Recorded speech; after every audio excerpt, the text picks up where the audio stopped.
Agent Eerie here in the flesh within the dwelling, and this is a review of AEW Rampage. And yes, they have that parking lot brawl gimmick as the main event. People get hyped out through this, and I will tell you about it later on, but like I said, it's the main event. Let's talk about the opening match, which was a trios match. It was the Hardys with Keith Lee, and they face Kip Sabian and Butcher and the Blade. Now the thing is, it was an alright match. The thing is, come on people, who do you think was going to lose and who do you think is going to win? Obviously, it would be dishonorable if the Hardys and Keith Lee lost. Alright, and no, they won, because Swanton Bomb on Kip Sabian.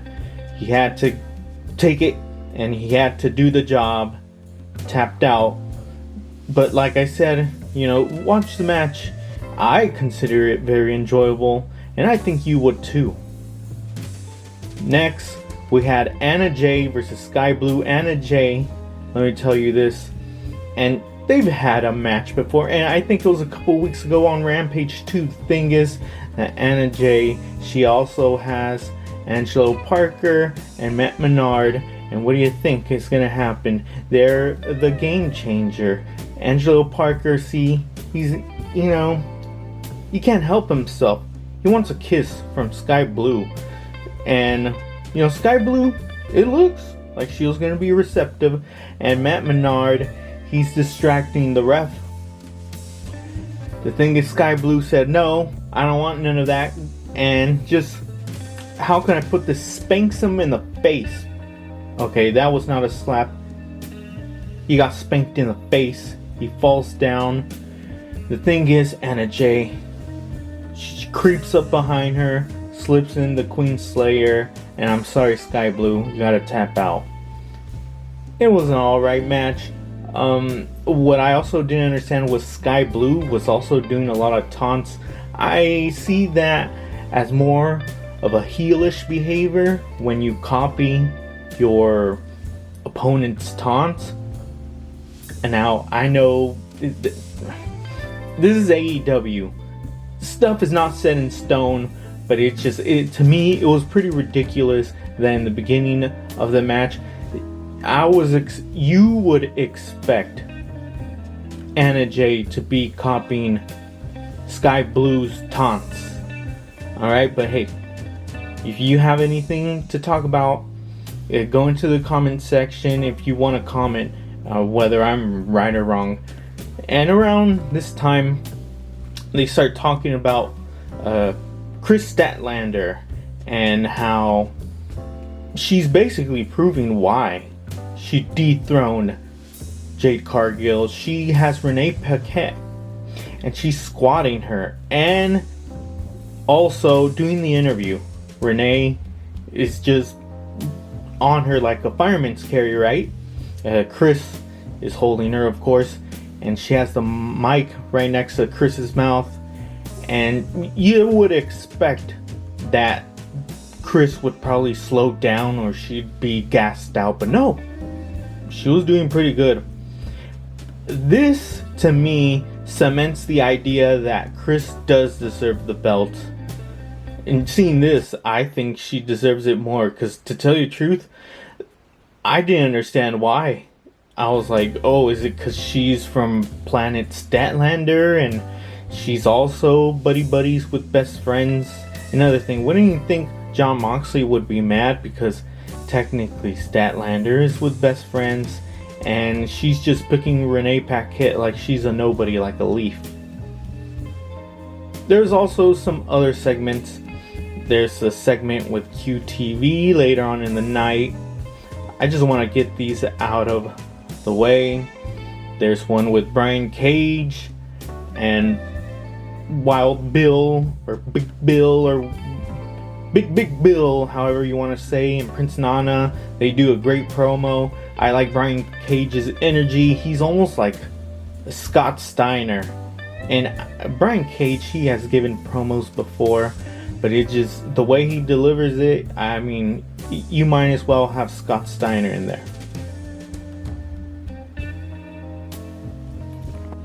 Next, we got Matt Taven and Maria Kanellis' simp husband doing a little video package thing.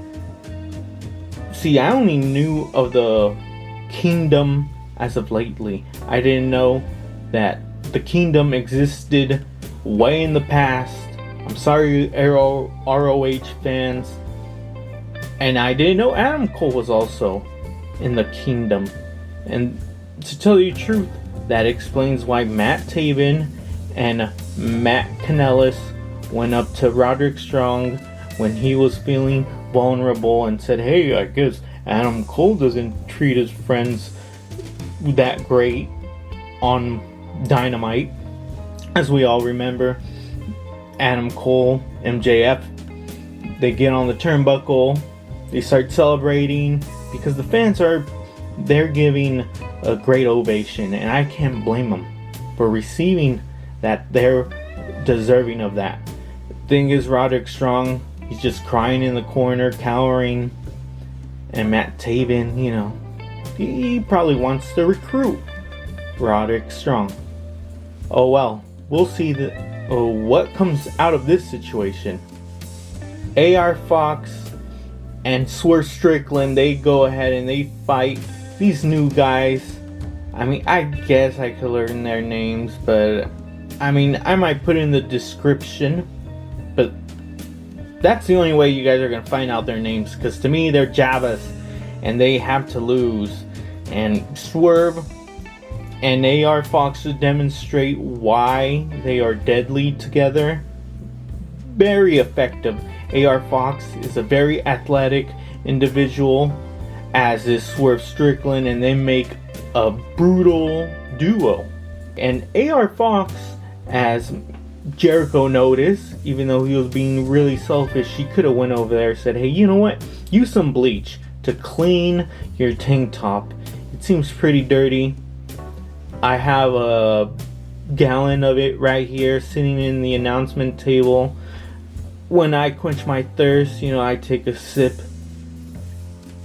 But no, he's selfish. Come on, that's why we have the JAS versus Don Callis family situation going on. And then yes, we got the stupid parking lot brawl. It was decent. I would say at least decent. But many of the spots, I swear, the stupid screwdriver gimmick, where the guy drives it multiple times into the forehead. I don't know why. I don't like that. It's not that I'm squeamish, it's that I think it's stupid. I think it's stupid because who would just sit there and let some dude gash their head with a screwdriver? But this is wrestling. It's all being done under Tony Khan's roof. They also decided, hey, you know what? Let's get, I don't know if it's Trent Beretta's or Chuck Taylor's mom, but let's get her out of her own car. I thought they were going to commit GTA, but no. But they did destroy her car. That is something, if anything, that is going to get Trent or Chuck Taylor or all the best friends. You throw in Kris Statlander in there too. They'll get heated. They'll destroy the BCC. And you're not going to hear about them anymore, hopefully. Well, at least for a couple months. Because, come on, this is getting old. I know that they're top talent, but this is eventually going to have to stop. As all things do, what comes up must come down. Well, guess what? Who do you think won? The BCC, and they'll be facing the Lucha Brothers. And even though they don't have Pac, which makes sense, Pac is probably going to side with the BCC. It's probably going to pan out like that. Alright then, people, like, subscribe, comment, share. If you hate what I'm saying, dislike my channel. Go in the comment section. We could talk about it right there.